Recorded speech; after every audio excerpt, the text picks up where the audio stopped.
Bonjour à tous et bienvenue dans cette troisième et surtout dernière vidéo sur l'histoire des nouvelles aventures de Spider-Man. J'espère que vous allez bien et comme pour la dernière fois, je vous remercie énormément pour tous vos retours sur les vidéos consacrées à la série et surtout à son histoire. Ça fait toujours plaisir de voir que vous suivez cette aventure au plus près et que vous êtes toujours partant pour suivre ce que je fais et de vous laisser guider ou emporter dans ces histoires que je vous raconte. Donc encore une fois, merci. Sans plus attendre, parce que vous l'attendiez tous, on va passer à la suite de l'histoire et à son dénouement. On ne sait jamais, si vous arrivez sur cette vidéo sans savoir de quoi on parle, je vous laisse aller voir ces vidéos qui vous expliquent tout le contexte et le point de départ ainsi que le début de l'histoire de la série Les Nouvelles Aventures de Spider-Man. Comme ça, vous pouvez revenir ensuite ici avec nous pour suivre toute la fin de l'histoire. Sur ce, mesdames et messieurs, je vous souhaite un bon visionnage, installez-vous confortablement et soyez prêts pour suivre la fin des Nouvelles Aventures de Spider-Man.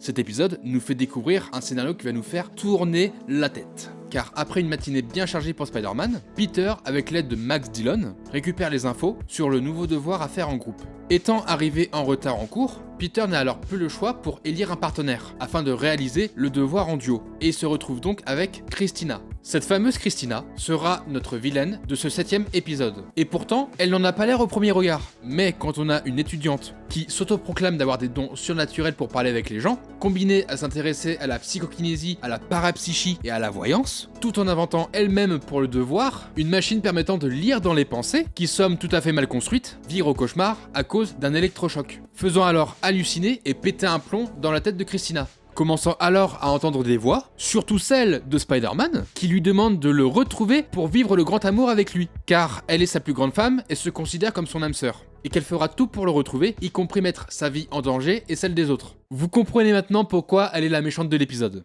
En parallèle de Christina, qui essaiera de trouver son Spider-Man, malgré qu'elle se fasse refouler par le vrai Spider-Man, dû à sa fausse relation idyllique qu'elle imagine avec lui, MJ essayera à son tour de faire un forcing envers Peter afin de décoincer la situation entre eux, pour apprendre à se connaître l'un et l'autre, en se dévoilant chaque jour des petits secrets, pour ainsi se rapprocher et espérer pour MJ de devenir plus que des amis. Ce qui va mettre Peter ultra mal à l'aise qui lui ne peut pas avouer son plus grand secret. Et donc il inventera un nouveau secret qui, un peu à chier, hein. Franchement, ça n'a pas d'impact. Cher MJ, je te jure que personne d'autre au monde ne sait que je suis allergique à Flipper, le dauphin. Sachant que, en fait, MJ lui avouera un énorme secret de son enfance.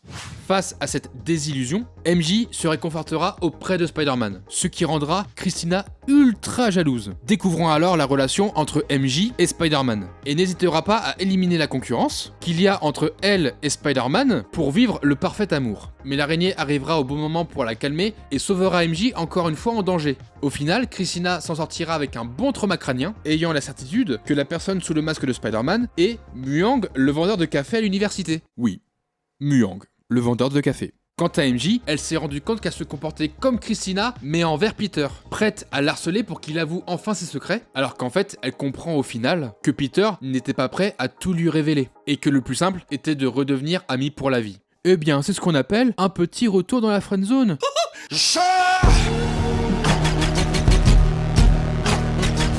Précédemment, je vous parlais que chaque épisode correspondait à un méchant en action. Et selon les épisodes, un ou plusieurs méchants pouvaient intervenir durant différents moments dans la série. Eh bien, il y a un méchant qui aura le droit à 2 épisodes rien que pour lui. Et on l'a vu dans le dernier épisode, vu qu'il s'agit de Max Dillon, alias Electro. Max intervient dans l'épisode 8 et dans l'épisode 11. Même si dans la chronologie, ces 2 épisodes étant distants, ils retracent toute l'histoire originale de Max. Pour ceux qui ne connaissent pas Max Dillon alias Electro, que ça soit dans les différents univers de Spider-Man comme celui de la série ou comme dans le deuxième film The Amazing Spider-Man, qu'il soit adulte ou jeune homme, Max est une personne qui se fait marcher sur les pieds professionnellement et personnellement. Ne possédant aucune assurance, timide, réservé, ayant peu de relations amicales ou même amoureuses, il reste pourtant un garçon très intelligent dans son boulot, comme chez Oscorp dans les films ou comme à l'université dans la série. Si on se penche sur la série, Max n'est pas très populaire dans le campus, mais qui, toutefois, il est apprécié quand même de ses camarades, mais surtout de ses professeurs. Ce qu'il regrette amèrement dans sa vie, c'est qu'il est impopulaire en rapport avec la manière dont on le voit. Et cette impopularité lui causera dans toutes ses années scolaires et même encore aujourd'hui des bizutages et surtout du harcèlement. Il fera tout pour se sentir accepté parmi les plus populaires du campus et ainsi avoir de nouveaux amis et essayer d'entrer dans les confréries les plus populaires, comme celle du nom de Sigma Alpha, la confrérie la plus connue du campus où se trouve Doug Reisman, l'un des étudiants les plus populaires. Mais ce dernier, avec son crew, qui on va pas se cacher sont des vraies têtes de con, fera espérer Max pour son adhésion à la confrérie et se prendra par la suite des bizutages à la rallonge, faisant craquer Max jusqu'au fond du gouffre où il arrivera à un point de non-retour dans l'épisode 8 intitulé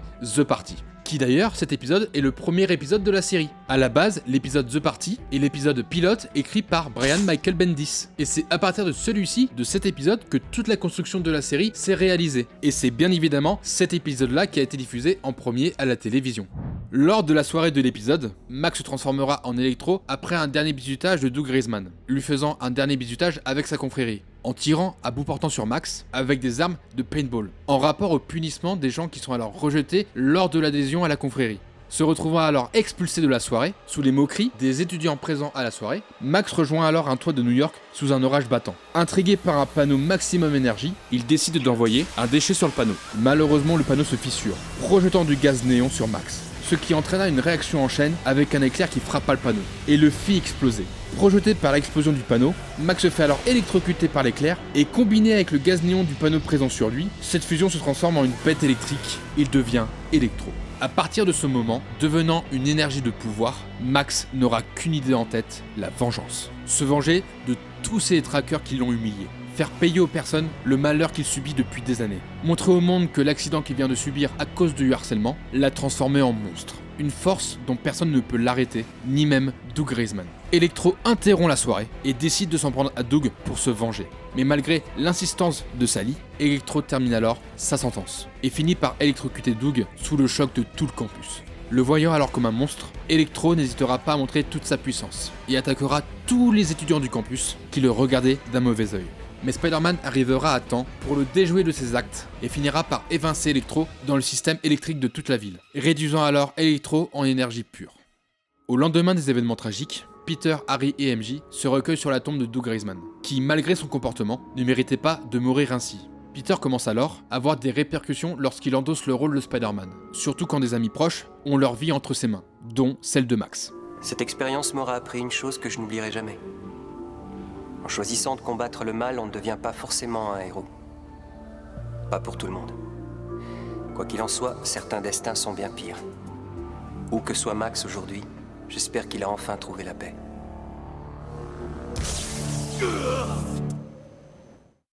Hélas, Max n'aura rien gagné dans cet épisode, à part s'être transformé en monstre et devenant un danger pour tout le monde. Il ne gagnera aucune once de paix là où il est emprisonné, ce qui nous amène à l'épisode 11, où Electro débarque pour son grand retour, plusieurs semaines après les événements. Max a parcouru beaucoup de chemins dans le système électrique de la ville afin de se recharger et est devenu de plus en plus fort. Ce qui nous amène au début de cet épisode, où Max a trouvé refuge dans une ancienne centrale électrique de la ville. Car le but d'Electro dans cet épisode, ce n'est pas de se venger, mais bien de retrouver Sally. Sally est la personne la plus chère aux yeux de Max, avec aussi Peter. On peut dire qu'il y a de l'attirance mutuelle entre les deux, et Sally a toujours apprécié Max comme il l'est, et ne le voyait pas comme un étudiant impopulaire. Toutefois, Max utilisera à plusieurs reprises des techniques plutôt malsaines pour la retrouver. N'ayant pas la force ni même assez d'énergie pour retrouver une forme physique, Max va arriver à se rapprocher de Sally en la stalkant à travers ses appareils électroniques, comme son ordinateur pendant les cours, ou même à travers sa télévision dans sa chambre durant la nuit. Oui, on peut le dire que c'est assez bizarre de voir ton défunt ami te stalker dans ta télé. Et cette scène-là, à l'époque, quand j'étais gamin, elle m'a fait énormément traumatiser du fait que, en fait, je pensais que ça pouvait arriver dans la vraie vie. Et je me rends compte que j'étais sacrément con quand j'y pense. Il est con lui, hein, mais il est drôle, très drôle.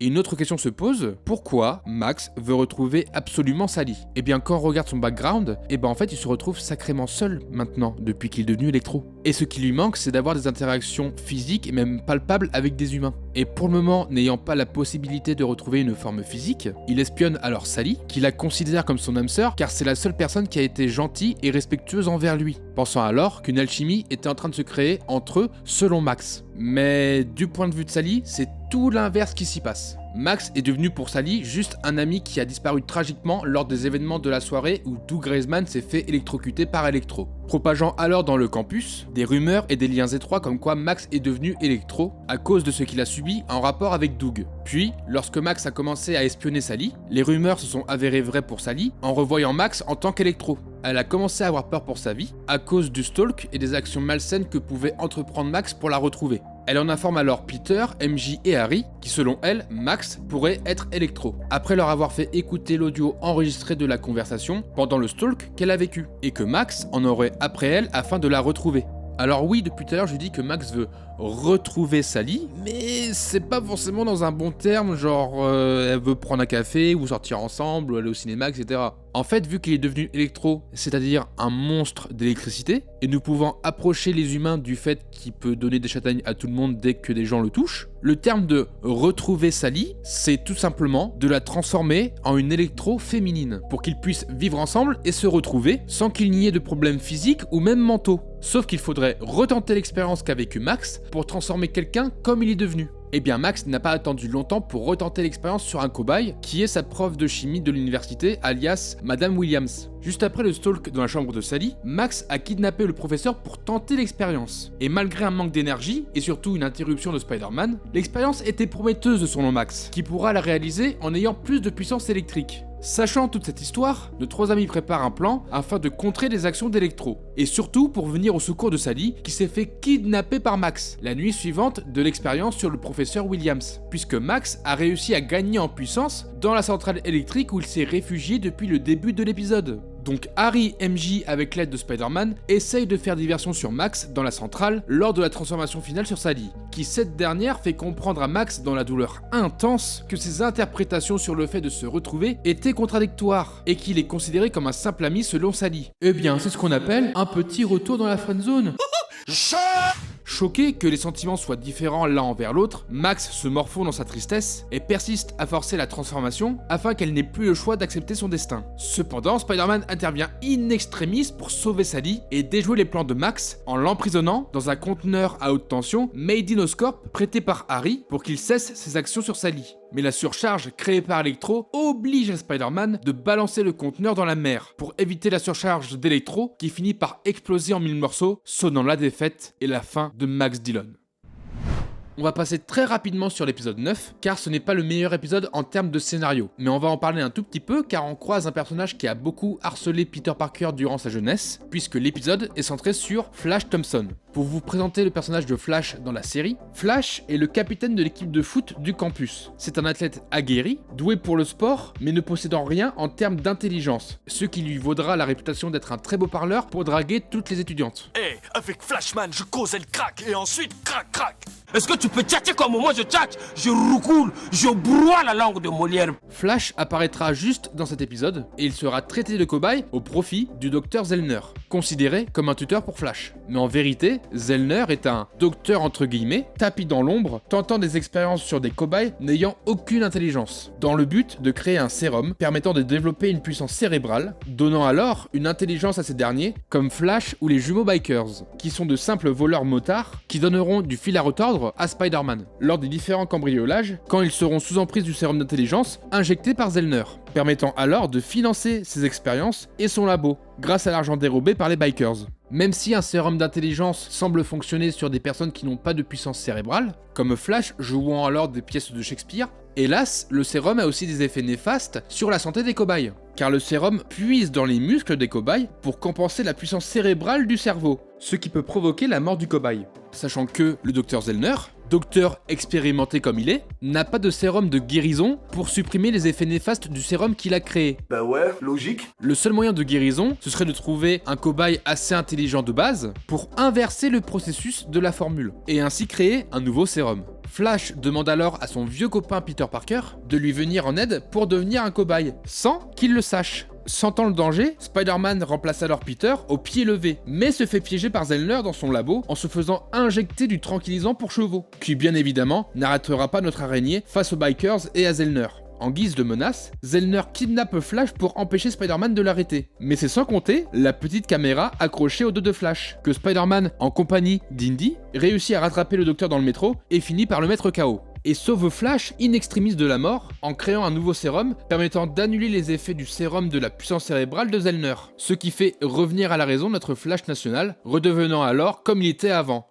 On va retourner dans l'est du monde pour découvrir une nouvelle méchante bien connue de l'univers de Spider-Man, puisqu'elle est apparue récemment dans le jeu Marvel Spider-Man en tant que méchant secondaire, puis elle s'est rangée comme une alliée inattendue de l'homme araignée. Si vous l'avez deviné, il s'agit de Silver Sable, ou de son vrai nom, Silver Sablinova, une tueuse à gages venant du pays de la mère patrie, très penchée sur la consommation de vodka et sur les tanks. Autrement dit, la Russie.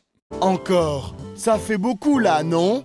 Sur cet épisode numéro 10, Silver est engagé à éliminer un certain Harlan Tremaine, un député de l'Union Européenne, faisant alors sa tournée de l'Amérique, pour rencontrer les plus hauts dirigeants comme le maire de New York. Le fait est que Silver essayera d'assassiner Tremaine à maintes reprises, comme en posant une bombe sur la limousine de transport du maire, ou en se faisant engager comme l'adjointe du maire de New York, pour être au plus proche de Tremaine afin de le tuer. Cependant, durant sa mission, elle sera interposée par plusieurs obstacles, notamment notre cher homme araignée, mais surtout à Peter et sa bande d'amis, avec Harry, MJ, mais aussi Indy, qui seront en danger face à Silver et son crew, car ils arriveront à démasquer qui se cache sous le masque de Silver Sable, l'ayant repéré grâce à Peter lors de la tentative d'assassinat lors de la visite à New York. Alors commencera un jeu du chat et de la souris, où Silver et son crew de mercenaires partiront à la recherche de Peter et sa bande d'amis, afin de les éliminer, étant les seuls alors à savoir ce qu'il se trame derrière la présence de Silver Sable à New York. Malgré un kidnapping de ses trois amis, accompagné d'une jalousie de MJ envers Indy durant tout l'épisode,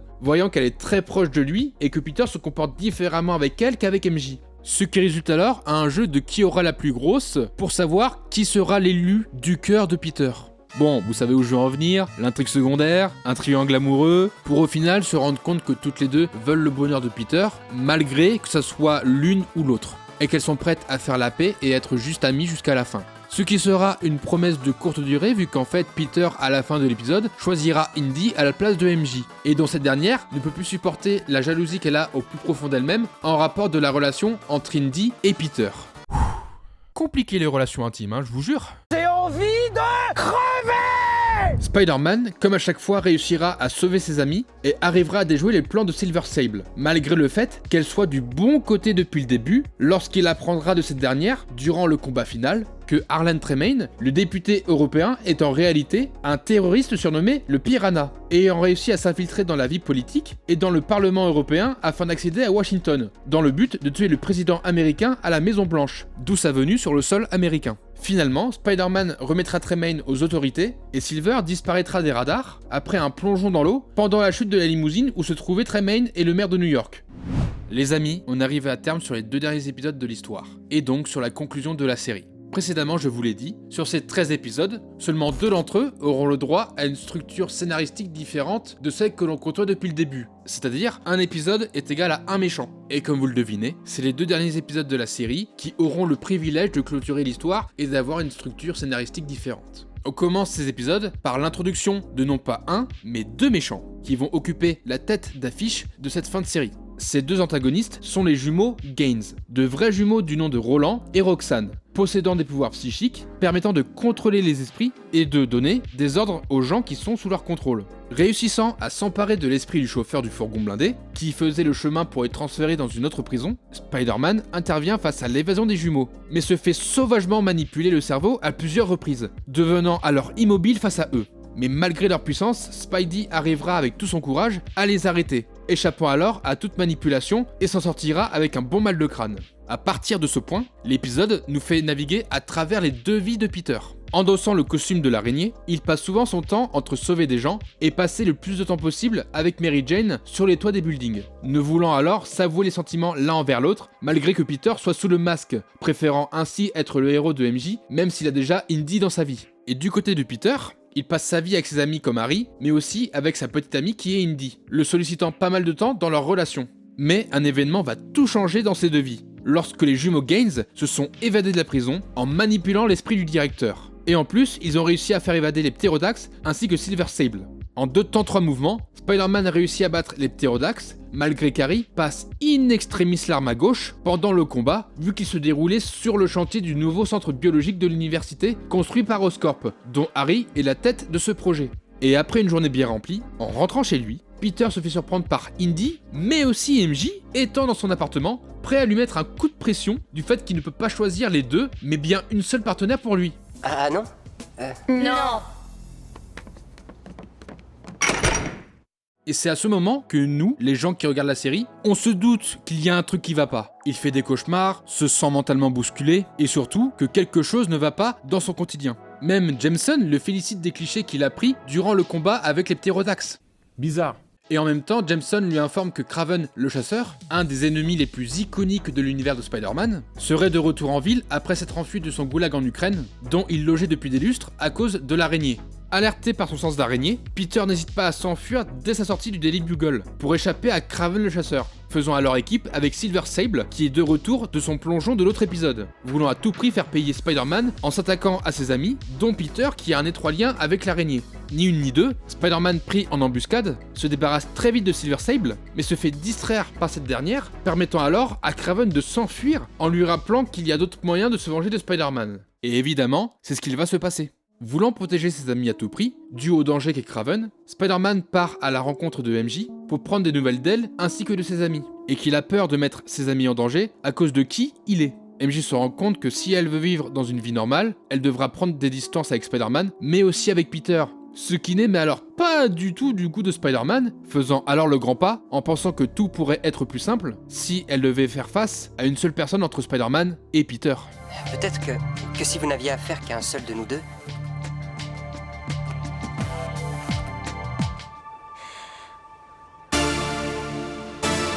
Oh mon Dieu. Peter. Je veux dire... Spider-Man? La révélation éclate au grand jour pour MJ. Et même si tout va mieux dans le meilleur des mondes pour les deux amoureux, les choix ont toujours des conséquences. Surtout quand le danger sonne à la porte et que tu es Spider-Man. Et ça, Kraven l'a bien compris. Comme l'a dit Silver Sable, Il y a d'autres moyens de se venger de Spider-Man. eh bien Kraven n'échappera pas à la règle, en donnant à Spider-Man, mais aussi à Peter, une souffrance dont il ne pourra pas se relever. Ce que je veux, c'est te voir souffrir. Non! Mary Jane, Peter. Je suis si heureuse.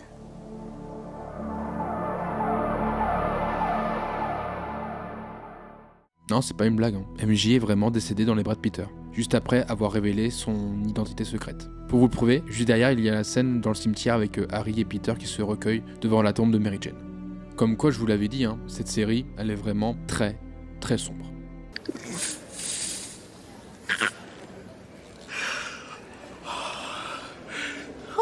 C'est rigolo.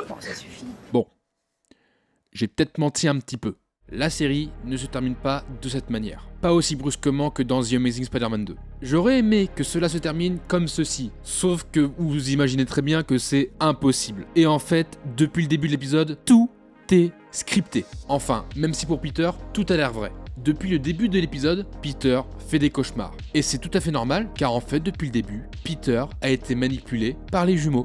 Pour expliquer la situation, Peter vit dans une simulation de sa vie. Cette simulation est écrite par la manipulation mentale des jumeaux, lui faisant croire tout ce qu'il s'est passé. La mort de MJ, Harry qui est blessé, le retour des ptérodax, Silver Sable et Kraven en liberté, et aussi la fausse arrestation des jumeaux. À partir de leur confrontation avec les jumeaux, Spider-Man n'a pas pu résister face à la manipulation des esprits, et il s'est fait malmener ses pensées, pensant alors que tout est réel. Et alors, il vit donc dans une de ces simulations où tout s'écroule pour lui. Mais, de temps en temps, pendant les cauchemars, c'était le moment où le subconscient de Peter essayait de revenir à la raison, car il sentait que quelque chose n'allait pas. Mais face aux deux jumeaux utilisant leur pouvoir, Spider-Man ne pouvait rien faire face à leur manipulation d'esprit, et il est donc obligé à suivre leurs ordres. Du coup, pourquoi manipuler l'esprit de Spider-Man en faisant croire la mort de MJ ? Pour que Spider-Man, à son tour, aille se venger de Kraven alors que tout est faux. Eh bien, faut revenir sur l'origine story des jumeaux, qui sont nés dans des circonstances un peu particulières. Les parents des jumeaux Gaines ont subi des mystiques expériences menées par le KGB. et dont suivi étroitement par Sergei Kravinov, alias Kraven le chasseur. Vu les expériences menées par le KGB et dont Kraven est un complice, les jumeaux sont nés avec ces pouvoirs permettant de manipuler les esprits des gens, et ils veulent à tout prix se venger de Kraven par rapport aux expériences menées sur les parents des jumeaux Gaines. Mais n'étant pas assez forts pour le faire, ils ont décidé de manipuler l'esprit de Spider-Man en lui faisant croire tout ce scénario par rapport à la mort de MJ, pour qu'il puisse à son tour se venger de Kraven et le tuer. Ce qui au final ravivera les jumeaux de voir leur vengeance se réaliser sans se salir les mains, et ainsi honorer l'âme de leurs parents. Vous pensez que le scénario de ce 12e épisode n'est pas un peu trop tiré par les cheveux? Vous pensez? Moi je pense pas.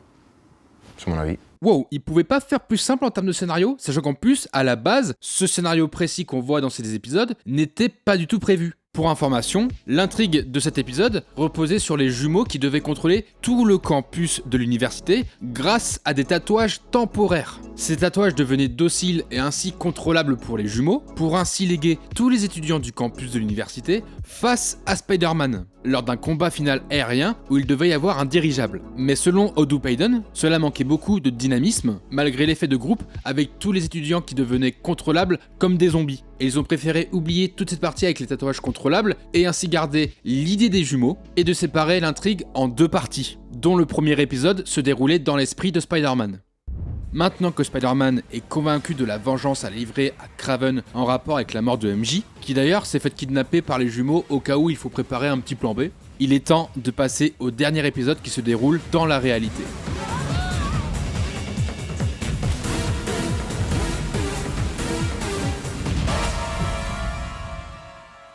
À la centrale électrique où logeait Electro, Kraven sent l'approche de l'araignée et se prépare à chasser. Spider-Man se retrouve alors en 1v1 face à Kraven, possédant en lui une rage si forte que même Kraven est surpris de voir son vieil ennemi se comporter de cette manière. Kraven se fait alors vite malmener par Spider-Man, voulant en finir sans perdre de temps, entourant avec sa toile le cou de ce dernier pour venger la mort de MJ. Heureusement, Spider-Man revient à la raison, grâce à Kraven lui rappelant les derniers combats entre eux, et surtout en voyant le bâtiment universitaire d'Oscorp enfin construit alors que dans ses souvenirs, le bâtiment était encore en construction pendant le combat avec les ptérodax. Se rendant compte enfin que quelque chose louche dans son esprit, Spider-Man relâche Kraven et demande des explications à l'inspecteur Barr concernant les vilains qu'il a affrontés dans sa simulation, qui au final sont tous soit en prison ou disparus depuis plusieurs mois dans la réalité. Comprenant que sa lanterne est à nouveau éclairée, Peter se rend à l'appartement pour voir si tout le monde est en sécurité et bien en vie. Et on le voit bien, avec Harry qui profite d'avoir la réputation du beau gosse du campus sans son bras cassé.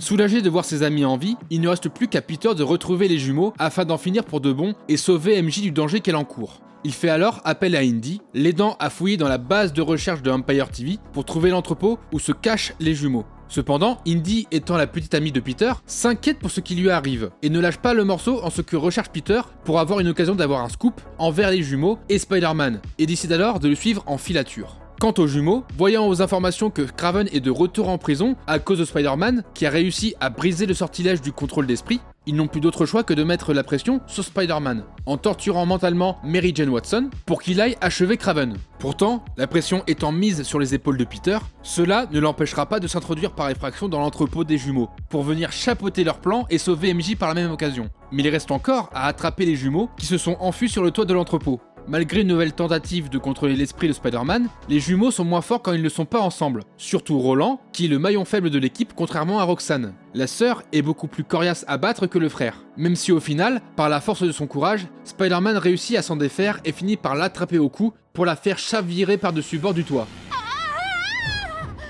Oh non! Alors oui, quand on voit ça pour la première fois, on se dit que quand même Spider-Man c'est un peu comme Batman ou Flash ou tous les super-héros, il ne tue pas ses ennemis. Sauf que cette fois-ci, malheureusement, ce n'était pas la bonne personne à faire chavirer.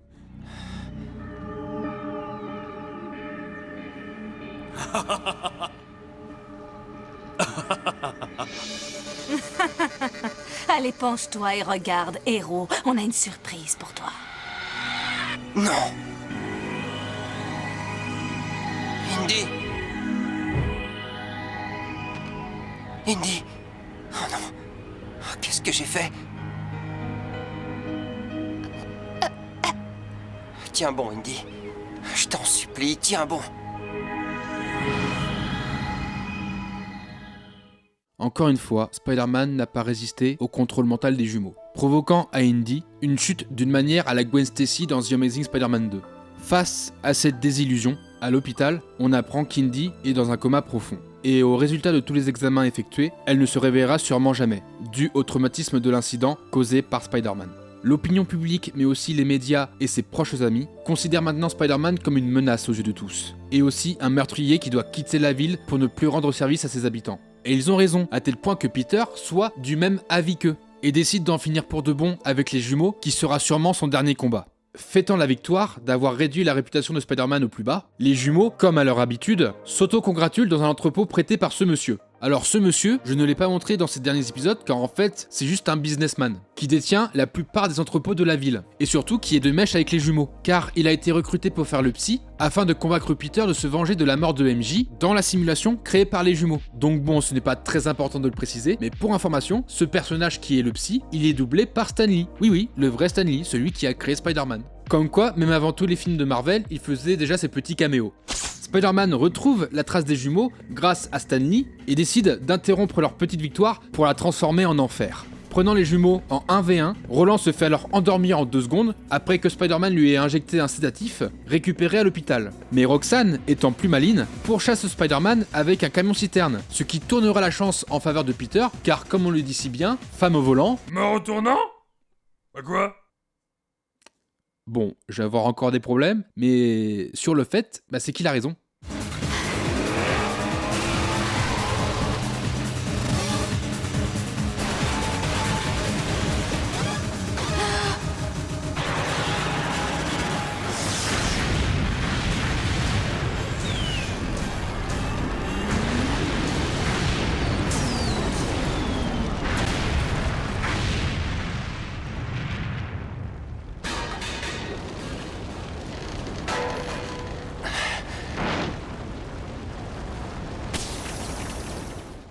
Quelques jours après l'incident d'Indy et de la mort des jumeaux Gaines, Peter est rejoint par MJ, s'inquiétant de ne pas le voir en cours, le réconfortant et lui changeant les idées comme elle le peut. Peter reste toujours bouleversé par l'accident provoqué par lui-même sur Indy, ce qui rend les responsabilités d'endosser le rôle de Spider-Man encore plus difficile à supporter, constatant alors le regard et la pensée de l'opinion publique, mais aussi de ses amis, qui disent que leur ami l'araignée les a abandonnés à cause de ce qu'il a fait. Malheureusement, Peter aimerait que cela se passe différemment, mais le mal est déjà fait, préférant alors rester seul pour affronter la réalité, et d'assumer les responsabilités que d'être Spider-Man. Faisant alors un choix tragique et douloureux, mais juste, pour qu'il n'ait plus à supporter son malheur et celui de ses amis les plus proches. Ils ont raison, bien sûr. Dommage que personne ne m'ait dit que le rôle de super-héros était un combat perdu d'avance, et que les personnes qui me sont chères seraient celles qui en souffriraient le plus. Que certaines d'entre elles me détesteraient. Et que d'autres, qui auraient voulu tout m'apporter, risqueraient de tout perdre. Je ne veux pas être la cause d'autres souffrances. Je ne peux plus supporter davantage ce fardeau. Il est temps pour moi de dire adieu, Spider-Man.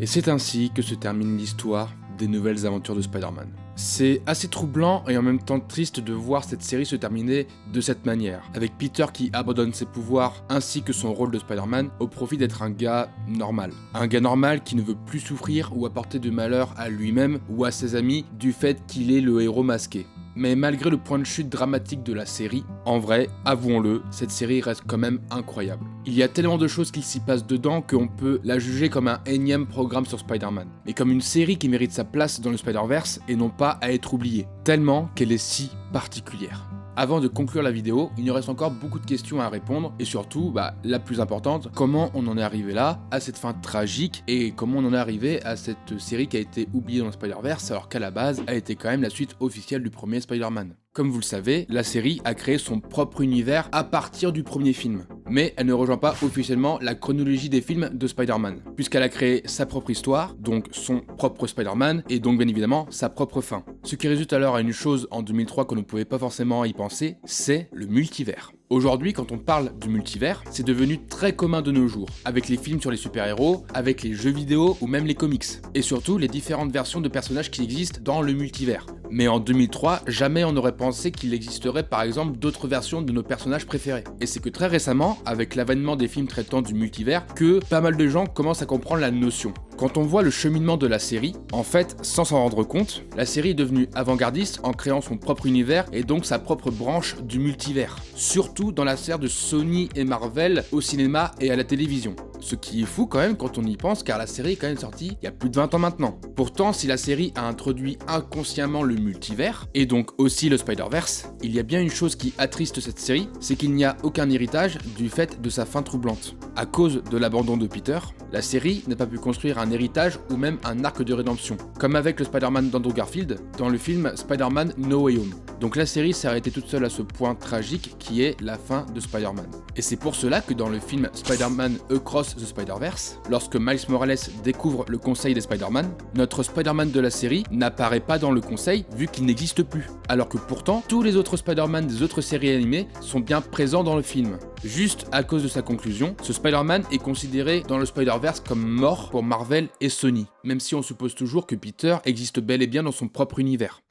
Cependant, il y a bien eu des tentatives pour essayer de ramener ce Spider-Man à la vie, en raison que le Spider-Man de cette série est considéré comme un cousin éloigné du Spider-Man de la trilogie de Sam Raimi, reprenant les bases du scénario du premier film. Sauf qu'en vérité, à cause du multivers, ceci est totalement faux. Le Spider-Man de cette série est bel et bien sur une autre terre, et donc dans un univers parallèle aux autres Spider-Man, malgré les énormes ressemblances qu'il peut avoir avec le Spider-Man de la première trilogie. Donc on se pose une question, comment faire pour raviver la flamme de ce Spider-Man si particulier ? La possibilité de faire une deuxième saison, c'est bien possible, sachant qu'en plus sur la boîte du DVD, il est écrit bien saison 1 en dessous du titre, donc je pense que ça a été prévu pour faire une deuxième saison. Et bien évidemment, cette idée n'est pas passée inaperçue aux yeux de Howdu et ses équipes, ainsi que pour Sony et Marvel, sauf que, il y a eu d'énormes problèmes pour la réaliser. Plusieurs discussions ont été faites en interne pour réaliser une saison 2, avec un engouement venant de la part de Howdu et ses équipes pour réaliser le projet, afin de convaincre Marvel et Sony pour en faire une deuxième. Mais il y a un problème qui fait tâche encore une fois, c'est la fin de la série. Cette fin de série ainsi que différents personnages ou événements qui se sont provoqués durant la série ne sont pas en adéquation avec la continuité du début du scénario du deuxième film réalisé par Sam Raimi qui est sorti en 2004. Et surtout, en 2003, n'ayant pas de nouvelles concernant la probabilité d'un deuxième film,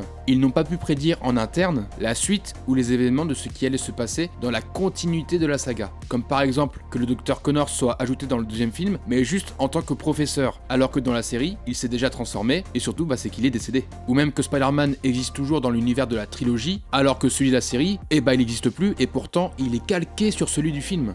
En résumé, il est impossible d'écrire un retour de ce Spider-Man comme si il ne s'était rien passé. Même si, ironiquement, dans Spider-Man 2, Peter abandonne le rôle de Spider-Man en jetant son costume à la poubelle. Comme quoi, même la série avait prédit ce qui allait se passer. De plus, et là c'est vraiment pas de chance, lors de la diffusion sur MTV du dernier épisode de la série, c'est le même jour où a été annoncée la préparation du deuxième film de la saga de Sam Raimi avec Tobey Maguire. Ce qui a clairement dévasté toutes les chances d'une supposée suite pour la série, vu le temps de production qui serait trop court pour la réaliser avant la sortie du prochain film. Et surtout, c'est que cela a un coût. Et oui, l'un des autres problèmes à confronter pour les équipes, c'est le processus de création pour une série animée en CGI, qui est long et très coûteux en termes d'énergie et en termes de ressources pour les développeurs. Je ne vais pas tout citer le processus de création qui est très dynamique et complexe pour créer des séries comme celle-ci. Howdu Payden le confirme bien dans le making-of, il y a des semaines et des semaines et encore des semaines de création en amont pour construire les personnages, les animations et les décors. Exemple tout bête, le squelette, les animations ou même la création du modèle de Peter et de Spider-Man, ils ont mis au moins 3 mois pour tout faire. Est-ce que c'est bon pour vous ? Un autre exemple, pour Mary Jane Watson, ils ont testé plus de 100 tenues afin de trouver un bon accoutrement, etc., etc. Et je ne parle même pas encore des autres personnages. Alors vous imaginez pour créer juste un épisode de 20 minutes, le travail colossal à faire en amont en commençant par dessiner les storyboards, puis scanner les plans papier pour les transcrire en numérique, et ensuite les envoyer aux équipes d'animation qui mettent plusieurs semaines voire des mois pour créer toutes les animations en numérique et en CGI, pour au final faire un montage, créer la musique et les bruitages, disposer les dialogues et les voix officielles, et quand tout est validé, tu peux enfin diffuser à la télévision. Sauf que c'est pas fini car tu dois enchaîner à créer les autres épisodes et donc c'est un travail à la chaîne. Et tu as 13 épisodes à faire comme ça. Donc vous comprenez pourquoi réaliser une deuxième saison avec ce rythme de travail, le délai est évidemment bien trop court avant la sortie du deuxième film en 2004. Sachant qu'en plus, le DVD est sorti en 2004. En plus de ça, une série animée en 3D CGI, à l'époque, c'était mais ultra coûteux. Et surtout, il y a une limite en termes de création. Et les ressources de Sony et Marvel et surtout de Mainframe, c'est pas comme aujourd'hui. Donc quand on n'a pas trop les moyens, et bah qu'est-ce qu'on fait? De la réutilisation de plusieurs plans de villes, de paysages, ou même la réutilisation de personnages. Par exemple, Shikata a été créé sur la même base corporelle que Cheyenne, car il fallait économiser du temps et des ressources pour les développeurs. Et c'est pareil pour Kraven le chasseur. Il n'a pas de crinière de lion sur son manteau, alors que pourtant c'est quand même un détail bien spécifique de son personnage, mais en fait, créer des poils de lion et surtout les animer, c'était beaucoup trop compliqué à faire. De même, pour les paysages de la ville, on voit souvent les mêmes plans de ville parce qu'ils en ont réalisé très peu, car ils avaient toute une ville à créer entièrement et numériquement de A à Z. Et c'est pareil pour les habitants de New York en arrière-plan, on aperçoit les mêmes personnages en fondu dans l'action pour ne pas dépenser plus de ressources dans la création de personnages génériques. Et donc, à un moment donné, quand tu as deux œuvres qui sont en pré-production en même temps, il faut faire des sacrifices. Et donc du coup, c'est la deuxième saison qui est passée à la trappe, en vue de laisser de la place au deuxième film. Car on arrive au dernier problème, eh bien c'est la réception du public. Si on est arrivé à ce point, ce n'est pas par hasard. C'est que le succès de la série n'a pas été celui escompté et surtout ce que espéraient les équipes de production et surtout Marvel, Sony, Howdo Payton et bien évidemment MTV. Car oui, il y a une énorme influence de MTV, comme quoi cette série n'a pas si bien marché que ça à l'époque à cause de la chaîne où a été diffusée la série. Malgré quelques critiques positives venant de la part du public, ce qui n'a pas plu aux personnes qui ont regardé la série, eh bien c'est la série en elle-même. Quasiment tout le contenu et la création de la série ont été critiqués, car tout simplement, cela ne ressemblait pas au même caractère que dégageait le premier film de Spider-Man. Vous imaginez, on passe de l'ambiance du premier film de Spider-Man, où même tous les gamins peuvent se représenter à travers le personnage, et on passe à cette série très sombre et mature, et complètement contraire à l'ambiance du premier film, avec des combats violents où la mort d'un des personnages principaux ou même secondaires est quasiment présent sur tous les épisodes de la série, avec aussi une narration en arrière-plan, où généralement les personnages font nos sacrés sous-entendus de... Vous avez compris ce que je veux dire? Construit avec le même schéma scénaristique sur chaque épisode, enfin presque, et pour couronner le tout, rythmé sur une bande originale qui n'est pas du tout adaptée sur le personnage de Spider-Man. Car on est en 2003, et ce qui cartonne auprès des jeunes en termes de musique, c'est de la house techno. What?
J'en ai pas parlé durant toute la série, mais les thèmes musicaux, c'est de la house, limite techno des années 2000, puisque le compositeur de la série, c'est un DJ du nom de John Digweed, encore actif aujourd'hui et qui est spécialisé dans la techno progressive. Et il a fait la bande originale de cette série. Je ne sais pas quoi vous dire de plus. À part, que fait un DJ qui fait de la house, voire techno, sur la composition d'une série sur Spider-Man ?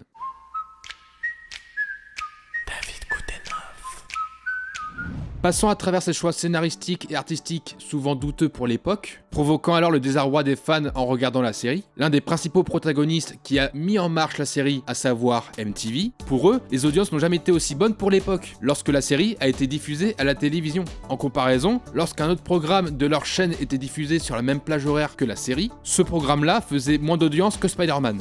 C'est logique. Mais les retombées des fans ainsi que les problèmes internes et externes qui tournaient autour de la série vont faire perdre espoir à MTV qui vont annuler la deuxième saison. En vrai, je dis ça, mais de mon point de vue, c'est juste que MTV n'avoueront pas les critiques mitigées sur la série et du fait qu'ils ont perdu un bon paquet de fric en diffusant et en finançant la série, faisant croire à la presse qu'il n'y aura pas de deuxième saison, car Spider-Man ne correspondait pas à leurs autres programmes diffusés à l'époque dans les années 2000. Et c'est que dans tout ça, c'est qu'ils ont raison en fait MTV, puisque entre Spider-Man et les autres séries diffusées à l'époque sur MTV, il y a un tel écart de qualité que même à côté, la série est encore plus belle à regarder, malgré ses défauts et les critiques qu'elle a reçues. Parce que vu la qualité et le contenu des autres séries animées qui a été proposé sur MTV à l'époque, c'est tellement pas beau à voir et c'est encore même plus sombre, vulgaire et gore que Spider-Man. Sachant que c'est quand même des gamins et ados qui regardent ces séries-là. Vous voyez le puzzle qui commence à se rassembler du pourquoi la série Les Nouvelles Aventures de Spider-Man est aussi particulière, traitant de sujets assez sombres, matures et adultes.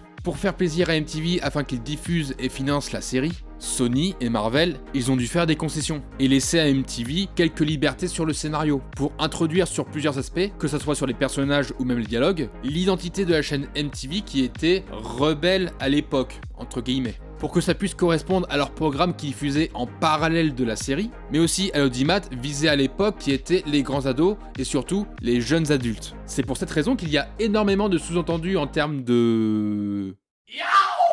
Des scènes où ça se galoche assez généreusement, que les femmes comme MJ, Cheyenne, Christina ou même Chikata sont aussi sexy et possédant d'aussi belles formes. Et c'est le même cas pour les combats violents ainsi que le scénario sur certains épisodes, à tel point qu'il y a eu des conflits entre Sony Marvel et MTV concernant l'exigence que la série soit plus sombre, alors que c'est un programme sur Spider-Man destiné à un jeune public. Espérant alors de ne pas foncer droit dans le mur, en prenant ce choix artistique très risqué et de ne pas plaire à tout le monde. Et malheureusement, c'est ce qu'il s'est passé à cause du diffuseur à qui on a laissé trop de place dans le scénario. Mais malheureusement, sans l'apport de MTV, il n'y aurait pas eu de diffusion et donc moins de budget pour produire la série. Au final, l'échec de la série sera dû en grande partie à la non-réception du public, qui n'était pas en phase avec ce que montrait la série. Trop sombre pour certains, inapproprié en termes de contenu pour d'autres, qui ne se reconnaissaient pas à travers ce Spider-Man si particulier. Alors que ça devait être la promesse d'être la continuité du premier film liée au design des comics. Et vu que MTV est passé par là, mettant la main à la pâte, cette série sera considérée comme un flop et n'aura pas d'héritage dû à sa fin et ses problèmes. À l'époque, cette série n'a pas été considérée à sa juste valeur, il faut l'admettre. Mais avec l'œil et le jugement d'aujourd'hui, cette série, qui est certes sous-cotée, est devenue un sacré banger, une masterclass comme le dirait ma sœur, sachant qu'elle ne sait pas ce que veut dire ce mot. Voilà, donc coucou. Je vais le démarrer, cet enculé.